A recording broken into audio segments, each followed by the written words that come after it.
Maraming mga fans si Chris Aquino ngayon ang humihiling ng dalangin na sana daw ay tuluyang gumaling ito. Sa kanya kasing latest na update ay sinabi ni Chris na naapektuhan na ang ilan sa mga vital organs niya tulad ng lungs at pati na rin ang kanyang heart. Kaya naman ayon kay Chris, kailangan din niyang mag-take ng mga nutritious food at gayon nga ay nagpe-prepare si Bimbi ng green juice na kung saan ay may kasama itong apple at iba pang mga bagay na pwedeng magbigay ng lakas kay Chris at mabago ang kanyang diet dahil ayon na rin kay Chris, mas madalas ay milk lamang ang kanyang iniinom. Sa puntong ito ay natutuwa naman ang mga netizen dahil natututo na si Chris na kahit papano ay ang iba ng diet at sinabi rin niya na sisimulan na rin niyang maglakad-lakad. At dahil dito, tila maraming mga kaibigan ni Chris Aquino ang nagsasuggest, dagdagan din niya ng iba pang ingredient ang pwede niyang inumin.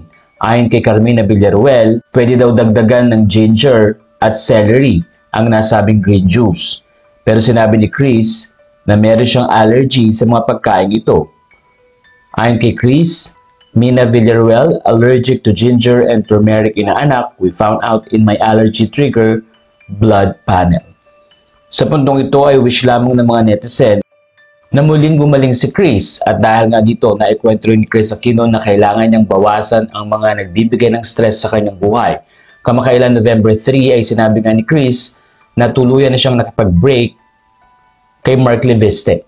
Sa kwento rin ni Chris, hindi natuloy ang supposedly na Thanksgiving dinner na mga kasama sana niya ang ina ni Mark Leviste at pati ang mga anak nito.